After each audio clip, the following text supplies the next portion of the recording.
ನಮಸ್ತೆ ಸ್ನೇಹಿತರೆ, ಇವತ್ತು ನಾವು 1ನೇ ತರಗತಿಯ ಕನ್ನಡದ ಪುಸ್ತಕದಲ್ಲಿ ಕೈ ತೊಳೆಯಬೇಕು ಗದ್ಯವನ್ನು ಸಂಪೂರ್ಣವಾಗಿ ತಿಳ್ಕೊಳ್ಳುವ. ಸಂಜೆ ಆಯಿತು. ಆಶಾ ಮತ್ತು ಉದಯ ಶಾಲೆಯಿಂದ ಮನೆಗೆ ಬಂದರು. ಅಮ್ಮ ಬಾಗಿಲಲ್ಲಿ ಕಾಯುತ್ತಾ ನಿಂತಿದ್ದರು. ಮನೆಗೆ ಬರುತ್ತಲೇ ಉದಯನಿಗೆ ತುಂಬ ಹಸಿವು. ಉದಯ: ಅಮ್ಮ, ತಿನ್ನಲು ತಿಂಡಿ ಕೊಡು. ಆಶಾ: ಅಮ್ಮ, ಉದಯ ಕೈ ಕಾಲು ತೊಳೆದಿಲ್ಲ. ಉದಯ: ನನಗೆ ಹಸಿವಾಗುತ್ತಿದೆ, ಮೊದಲು ತಿಂಡಿ ತಿನ್ನುವೆ. ಅಮ್ಮ ಅದಕ್ಕೆ ಹೇಳುತ್ತಾಳೆ, ಬೇಡ, ಮೊದಲು ಕೈ ಕಾಲು ತೊಳೆ. ಅದಕ್ಕೆ ಉದಯ ಏನೆಂದು ಉತ್ತರಿಸುತ್ತಾನೆ? ಕೈ ಏಕೆ ತೊಳೆಯಬೇಕು ಅಂತ ಉದಯ ಕೇಳ್ತಾನೆ. ಅದಕ್ಕೆ ಅಮ್ಮ ಹೇಳ್ತಾರೆ, ನಿನ್ನ ಕೈ ಕೊಳಕು ಆಗಿರುತ್ತದೆ, ಕೊಳಕು ಕೈಯಿಂದ ತಿಂದರೆ ಆರೋಗ್ಯ ಕೆಡುತ್ತದೆ. ಆಶಾ ಹೇಳುತ್ತಾಳೆ, ಹೊರಗಿನ ವಸ್ತುಗಳನ್ನು ಮುಟ್ಟಿದಾಗ ಕೈಯಲ್ಲಿ ರೋಗಾಣುಗಳು ಸೇರುತ್ತವೆಯಂತೆ, ಚೆನ್ನಾಗಿ ಕೈ ತೊಳೆದರೆ ಕೈ ಶುಚಿಯಾಗುತ್ತದೆ. ಅದಕ್ಕೆ ಅಮ್ಮ ಹೇಳುತ್ತಾರೆ, ಹೋಗು, ಕೈ ತೊಳೆದು ಬಾ. ಆಶಾ: ತಿಳಿಯಿತಾ ಉದಯ, ತಿನ್ನುವ ಮೊದಲು ಕೈ ತೊಳೆಯಬೇಕು, ಅದರಿಂದ ನಮ್ಮ ಆರೋಗ್ಯ ಚೆನ್ನಾಗಿರುತ್ತದೆ. ಅದಕ್ಕೆ ಉದಯ ಉತ್ತರಿಸುತ್ತಾನೆ, ಸರಿ, ನಾನು ಈಗಲೇ ಕೈ ತೊಳೆಯುತ್ತೇನೆ.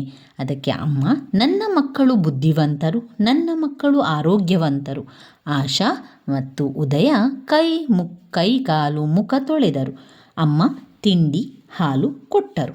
ಮಕ್ಕಳು ತಿಂಡಿ ತಿಂದರು, ಹಾಲನ್ನು ಕುಡಿದರು. ಇಲ್ಲಿ ಬರುವಂತಹ ಪದಗಳನ್ನು ಒಮ್ಮೆ ನೋಡ್ತಾ ಹೋಗುವ. ಸಂಜೆ ಆಯಿತು, ಶಾಲೆ, ಬಾಗಿಲು, ನಗುತ್ತಾ, ಹಸಿವು, ತಿನ್ನಲು, ತಿಂಡಿ, ಕೈಕಾಲು, ತೊಳೆ, ಮುಖ, ಕೊಳಕು, ರೋಗಾಣು, ಶುಚಿ, ಬುದ್ಧಿವಂತ, ಆರೋಗ್ಯವಂತ, ಹಾಲು. ಇನ್ನು ಅಭ್ಯಾಸದ ಬಗ್ಗೆ ನೋಡುವ. ತಿಂಡಿ ತಿನ್ನುವ ಮೊದಲು ಏನನ್ನು ತೊಳೆದುಕೊಳ್ಳಬೇಕು? ತಿಂಡಿ ತಿನ್ನುವ ಮೊದಲು ಕೈ ತೊಳೆಯಬೇಕು. ಕೊಳಕಾದ ಕೈಯಿಂದ ತಿಂದರೆ ಏನು ಕೆಡುತ್ತದೆ? ಕೊಳಕಾದ ಕೈಯಿಂದ ತಿಂದರೆ ಆರೋಗ್ಯ ಕೆಡುತ್ತದೆ. ಅಮ್ಮ ತನ್ನ ಮಕ್ಕಳಿಗೆ ಏನು ಕೊಟ್ಟಳು? ಅಮ್ಮ ತನ್ನ ಮಕ್ಕಳಿಗೆ ತಿಂಡಿ ಮತ್ತು ಹಾಲು ಕೊಟ್ಟಳು. ದೇಹದ ಕೆಲವು ಅಂಗಾಂಗಗಳ ಹೆಸರುಗಳನ್ನು ನೀಡಲಾಗಿದೆ. ಮಕ್ಕಳಿಂದ ಅವುಗಳನ್ನು ಹೇಳಿಸಿ ಕೊಟ್ಟಿರುವ ಜಾಗಗಳಲ್ಲಿ 4 ಸರ ಬರೆಯಬೇಕು. ಯಾವ ಅಕ್ಷರಗಳನ್ನು ಕೊಟ್ಟಿದ್ದಾರೆ? ಕೈ, ಕಾಲು, ಬೆರಳು, ಮೈ, ತೋಳು, ಮುಖ.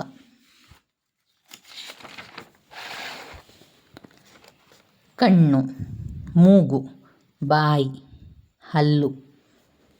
ದಿನನಿತ್ಯ ತೊಳೆಯಬೇಕಾದ ಅಂಗಗಳ ಹೆಸರನ್ನು ಆರಿಸಿ ಕೊಟ್ಟಿರುವ ಜಾಗದಲ್ಲಿ ಬರೆಯಿರಿ. ಯಾವುದನ್ನೆಲ್ಲ ತೊಳೆಯಬೇಕು? ಕೈ, ಕಾಲು, ಮೈ, ಬಾಯಿ, ಹಲ್ಲು, ಮೂಗು, ಕಣ್ಣು, ಮುಖ. ಯಾವುದನ್ನೆಲ್ಲ ತೊಳಿಲಿಕ್ಕಿಲ್ಲ? ಜಠರ, ರಕ್ತನಾಳ, ಶ್ವಾಸಕೋಶ. ಅದಕ್ಕೆಲ್ಲ ಎಕ್ಸ್ ಚಿಹ್ನೆಯನ್ನು ಹಾಕಿ, ಉಳಿದಿರುವುದಕ್ಕೆ ರೈಟ್ ಚಿಹ್ನೆಯನ್ನು ಹಾಕಿ. ಕೊಟ್ಟಿರುವ ವಾಕ್ಯಗಳಲ್ಲಿ ಬಿಟ್ಟಿರುವ ಸ್ಥಳಗಳನ್ನು ಸೂಕ್ತ ಪದಗಳಿಂದ ತುಂಬಿಸಲು ತಿಳಿಸಿ. ಅಮ್ಮ ತಿನ್ನಲು ಡ್ಯಾಶ್ ಕೊಡು. ಅಮ್ಮ ತಿನ್ನಲು ತಿಂಡಿ ಕೊಡು. ಮೊದಲು ಡ್ಯಾಶ್ ತಿನ್ನುವೆ. ಮೊದಲು ತಿಂಡಿ ತಿನ್ನುವೆ. ಕೊಳಕು ಕೈಯಿಂದ ತಿಂದರೆ ಡ್ಯಾಶ್ ಕೆಡುತ್ತದೆ. ಕೊಳಕು ಕೈಯಿಂದ ತಿಂದರೆ ಆರೋಗ್ಯ ಕೆಡುತ್ತದೆ.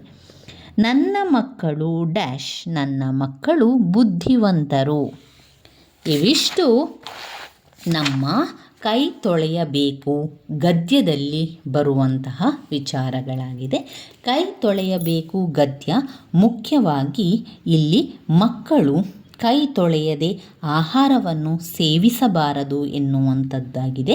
ಇಲ್ಲಿ ಸಂಜೆ ಆದ ತಕ್ಷಣ ಆಶಾ ಉದಯ ಶಾಲೆಯಿಂದ ಮನೆಗೆ ಬರುವಂತಹ ಕ್ಷಣದಲ್ಲಿ ಉದಯ ಕೈಕಾಲು ತೊಳೆಯದೆ ತಿಂಡಿ ಕೊಡಲು ಹೇಳುತ್ತಾನೆ. ಅದಕ್ಕೆ ಅಮ್ಮ ಕೈ ತೊಳೆಯಬೇಕು, ನಂತರ ತಿಂಡಿಯನ್ನು ಕೊಡುವೆ ಎನ್ನುತ್ತಾಳೆ.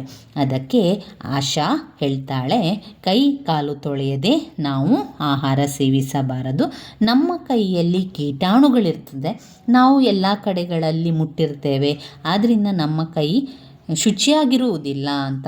ಅದಕ್ಕೆ ಅಮ್ಮ ಕೂಡ ಹೇಳ್ತಾಳೆ, ಕೈ ತೊಳೆಯಬೇಕು, ಇಲ್ಲ ಅಂತಾದರೆ ನಮ್ಮ ಆರೋಗ್ಯ ಕೆಡ್ತದೆ. ನಮ್ಮ ಕೈಯಲ್ಲಿರುವಂತಹ ಕೀಟಾಣು ರೋಗಾಣುಗಳು ಏನಾಗ್ತದೆ, ನಾವು ಕೈ ತೊಳೆಯದೆ ತಿಂಡಿ ತಿಂದರೆ ಅದೆಲ್ಲ ಕೂಡ ನಮ್ಮ ಶರೀರಕ್ಕೆ ಹೋಗಿ ನಮ್ಮ ಆರೋಗ್ಯ ಕೆಡುತ್ತದೆ. ಆದ್ದರಿಂದ ನಾವು ಕೈ ತೊಳೆದು ಆಹಾರವನ್ನು ಸೇವಿಸಬೇಕು, ಆವಾಗ ನಾವು ಆರೋಗ್ಯದಿಂದಿರಲಿಕ್ಕೆ ಸಾಧ್ಯ ಅಂತ ಹೇಳುವಂಥದ್ದು.